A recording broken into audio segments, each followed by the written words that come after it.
there, this is Heather Estes, and I'm a teacher for the Arbor Learning Community, and this is a recap from our story read aloud we read in class on this week on Tuesday. We learned all about refugee families this week in our cultures class, and it was really impactful. This is a beautiful, beautiful story, and I can't wait to share it with you. Okay, so this is called Stepping Stones, and it's about a refugee family's journey from Syria to their refugee camp area, and it's written in both English and in Arabic, and this is by Margriet, Ruurs, and artwork by Nizar al-Alibadir. Beautiful pictures of stones. There's a really great introduction here, this forward page. I'll read you here. It says, "Peace cannot be kept by force. It can only be achieved by understanding." Albert Einstein. That's a pretty picture there. I will read you this forward here, but I will do it at the end of our video so that if you're all done watching, you can cut it off if you'd like to. I'm going to go ahead and start with the story first. "Rama, wake up!" the rooster crowed every morning when we still lived at home. From my warm bed, I listened as Mama prepared breakfast. Bread, yogurt, juicy red tomatoes from our garden.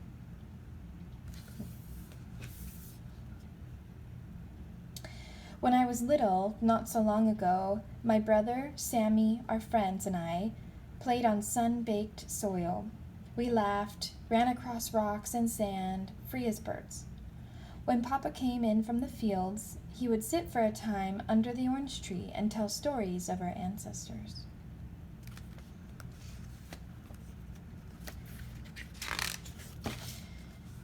Beautiful pictures. In that not-so-distant memory, we were free. Free to play, free to go to school, free to buy fruit and vegetables at the market, free to laugh and chat, drink tea with neighbors, always 3 cups. But that was then, and this is now.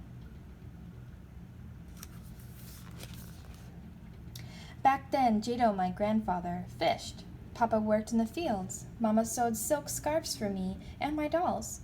Wrapped in silk and hugs, I didn't know our lives would soon change forever.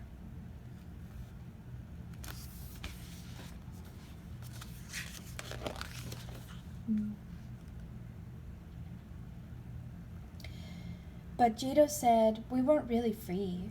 If we're not allowed to sing our songs, to dance our dances, to pray the prayers of our choice, are we truly free?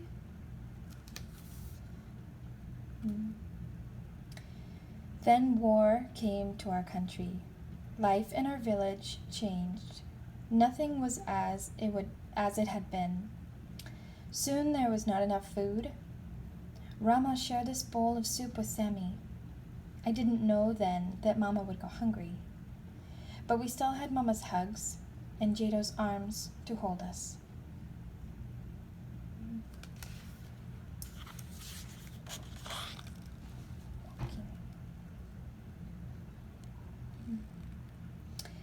Then the birds stopped singing. People began to leave our village. First a trickle, then a stream. Across dusty fields, under a burning sun, a stream driven by hope. Mothers, fathers, children, seeking a better place, a better life. A river of strangers in search of a place to be free, to live and laugh, to love again, in search of a place where bombs did not fall, where people did not die on their way to the market. A river of people in search of peace.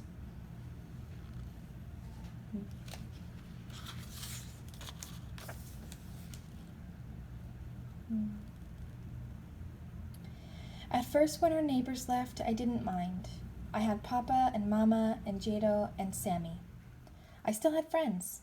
We waved goodbye, not knowing they wouldn't come back. But when bombs fell too close to our home, Mama and Papa became frightened for us all. I hid my face in Mama's lap and cried, even though I am a big girl. One day, Jado told Sammy and me that it was time. Time to join the river of people. That night I lay in bed and cried, because I knew I would never again hear the crow of the rooster, the creak of the gate, the bleat of our goat. I lay awake and listened to the wind, wondering if the moon rises the same way in other places.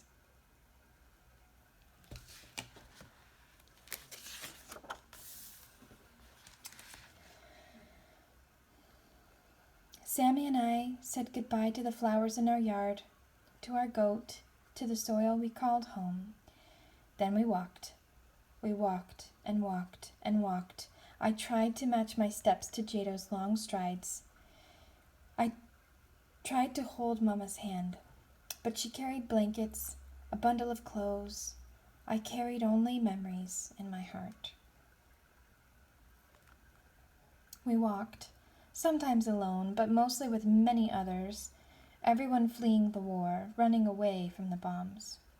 Papa carried little Sammy, and more, on his back.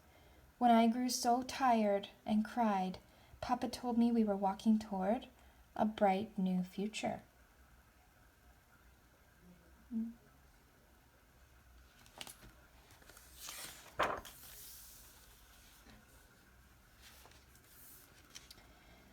We walked to the end of the earth, and when we reached it, there was the sea. We set sail on waves of hope and prayer. I was frightened as the waves battered our little boat, and not everyone made it safely across. We said prayers for those whose journey ended at sea.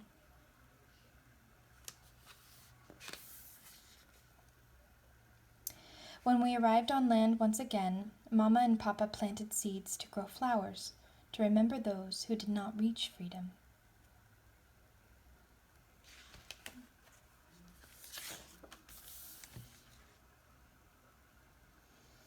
And on we walked, tired. I was so tired. My feet felt like the rocks on which we walked. My legs were trees rooted to the soil. On we walked, but now we walked across lands free from war, free from guns and bombs, free from fear. Now we walked in hope. At last we came to our future. New neighbors welcomed us with open arms. I didn't hear their voices.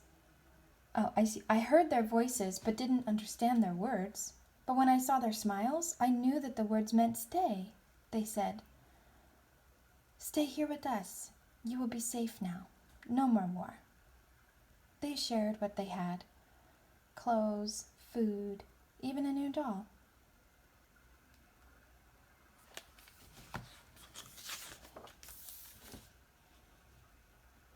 We have a new home now, a home with new sounds and smells, with smiles and people who help. Will this always be home, or will we go back one day? The lucky ones, they call us. New memories, new hopes, new dreams, not of war, but of peace. And that's the end of the story. I really like this beautiful story because it gives a way to share this kind of family culture that cultures even ripped away from them and they have to start over, but it's very accessible to many different age groups. So I wanted to share this with our students, even though they're in a younger age group. It's something similar we can all understand, that family is so important, and staying safe and healthy and living together well is important. So I'm going to read through some of the things that we can look at to make a difference. Here's the author, Margriet Ruurs, and Nizar Ali Badir. Now, Margriet Ruurs, she's Canadian, and Nizar Ali Badir is from Syria, an artist in Syria who made the pictures. And because she's Canadian, and this was printed originally in Canada, there's several Canadian and American things that we can look up to be helpful to not just Syrian refugees, but all refugees and their families and children involved with that. So if you'd like to check this book out, I would encourage you to look at these websites. I also am posting these and similar links on our Canvas website as well. So that's the end of our story. If you want to stay on and watch, I'm going to be reading through the forward part here. but you're welcome to stop if you'd like. Okay, here's the foreword. So many stories and interesting pictures are shared online by people all over the world. One day, while I was browsing on Facebook, a single image caught my eye. It was a beautiful, tender image of a mother holding her baby. Behind her, the father was trudging along under a heavy load. The image displayed such strong emotion, it touched me deeply. But the amazing thing was the medium. The image was not painted. It was not drawn. It was composed entirely of stones. Wait a minute, I thought, how can stones display such emotion? Who is the artist who can breathe such life into solid rock? I looked more closely and noticed that one of the stones was signed, Nizar Ali Badir. I searched the name and found a Facebook page full of his amazing work. Each image told a story expressing love, anguish, sorrow, or joy. I learned that Nizar was Assyrian, and it soon became evident that much of his work was inspired by the war that had engulfed his country. Like everyone else, I was familiar with the refugee stories coming out of the Middle East. For many months, I had seen and heard the almost daily news reports of people trudging to cross borders to safety, of people frantically trying to cross the Mediterranean Sea in unsafe boats, many not making it. Few of us have not been touched by the stories of desperate refugees from Syria and elsewhere seeking asylum in the West. Nizar's work spoke to me strongly. In his art, I saw people changing from happy, carefree children into people burdened and fleeing. There was hurt and sorrow, but ultimately there was also love and caring. And amazingly, all of this told with stones.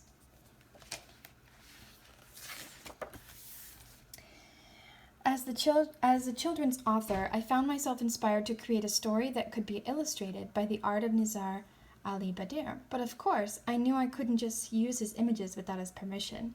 Artists must be compensated for their creative work. And would Nizar Ali Badir be willing to work with a children's writer he had never met or never heard from halfway across the world? There was only one way to find out, but how to contact a stranger in war-torn Syria. So the adventure began. First I sent Nizar Facebook messages. This went on for some time, but to no avail. It occurred to me that perhaps he did not speak English. I wrote him a letter and asked a friend of mine in Australia to translate it into Arabic for me. Again, no reply. What if something had happened to him? What if he had fled Syria? But when I saw a recent Facebook post by him, I knew he was alive. I then asked a friend in Pakistan to see if she could contact him. She soon reported that his Facebook page had reached its friends limit. As a result, he was not getting my messages. Now what? My friend in Pakistan finally managed to get a message through to Nizar in Syria. My friend Margriet in Canada wants to talk to you, she told him. Tell her to email my friend Saji, Nizar replied. He speaks English. I was so excited to hear this. Quickly, I sent a message to Saji, who, like Nizar, lives in Latakia, Syria. I explained my idea about making a book together. Would Nizar be willing to let me use his images? Did he still have the original photos? Was the quality of the images high enough for book production? Maybe, said Saji. Saji explained that Nizar, like so many artists, is not a wealthy man, that he collects rocks on the beach for his works, that he does not even have money to buy the glue that would give permanence to his art. Saji explained that after taking a photo of a piece, Nizar often has to take it apart again. I was thrilled when Nizar agreed to work with me on the book. Here he is there.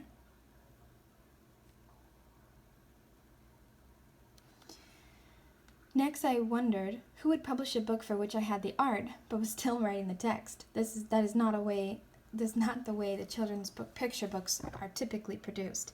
Also, I wanted a portion of the proceeds from the sale of the book to be donated to an organization or organizations devoted to helping refugees.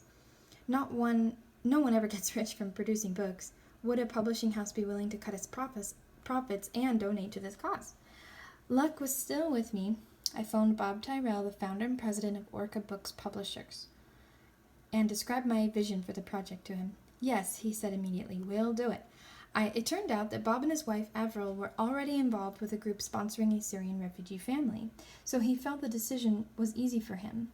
And so we all joined forces, and my plan fell into place. Contracts were signed, advances paid, the book began to evolve into something more than a vision.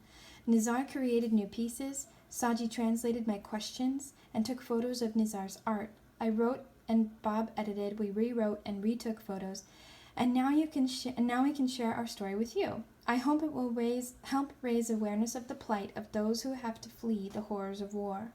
But I hope it conveys, too, a sense of peace and love, of people helping one another. I am also happy to have played a part in bringing the work of the wonderful artist Nizar Ali Badir to an audience he might not otherwise have reached. This has been an interesting and intriguing project for me, my own journey of discovery. May it be the same for you. And then the book begins.